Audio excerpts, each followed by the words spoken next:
4 years ago, Alex Lewis was rushed to Winchester Hospital after days of thinking he had a common cold. His symptoms worsened and he was close to death as his body began to shut down. So initially it was just a cold and flu-like symptom. I felt rough, but no more than a normal flu symptom would be. I took to my bed for a couple of days thinking I'd try and get through it. It didn't work. And then when I found blood in my urine on that night, after a couple of weeks, the following day, all of a sudden my skin was starting to turn purple, and that was the beginning of the strep and the toxic shock syndrome. So all my internal organs were shutting down, but we didn't know it at the time. Doctors told his family he only had a 3% chance of surviving as he discovered he'd contracted Strep A. The infection was aggressively killing his body, and his only chance of survival was to amputate his limbs. I could see my legs dying in front of me. When I was in Salisbury Hospital, Lucy would lift up the bedsheet, and every day I could see that the skin cells were dying and they're getting closer and closer to my waist. So we knew that, although they said initially they'd amputate my feet, I think in our hearts we knew that it had got too far for that, and that I would lose my knee joints in the end. And it's only when I got to Salisbury that I could see that everything was starting to die, and I was on dialysis for 8 weeks. I had every machine going in resus to keep me alive, because my body just couldn't cope with what was happening. So I was being eaten alive, really, from the inside.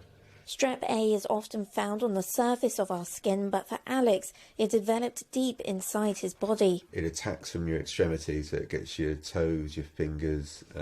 I lost a little bit of my nose, obviously my lips, and I think a little tops of my ears had died as well.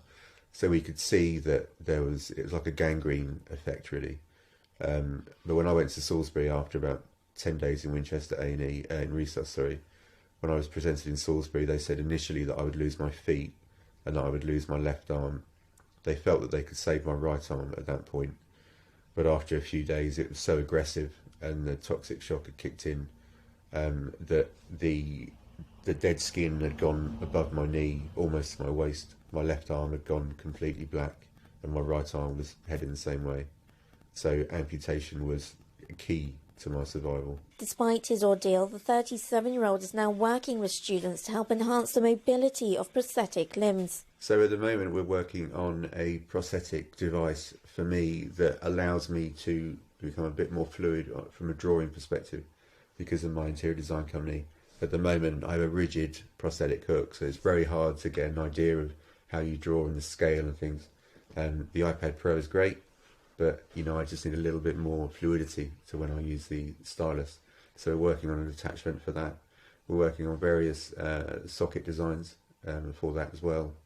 We're working on a vehicle that we hope to trial in Ethiopia, where I would be the guy hand cycling, but then I would generate my own power, which we could store in a battery. He hopes his vision will change the face of prosthetics and help enhance the lives of other amputees. So for me, it's a huge part of my rehabilitation, probably, that I get the opportunity to work with these guys to help the advancement of prosthetic moving forward, and then the benefit to people in the future.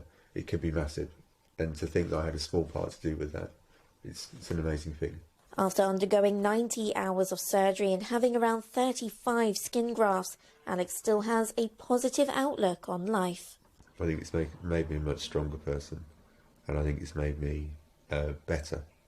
I think it's improved who I am.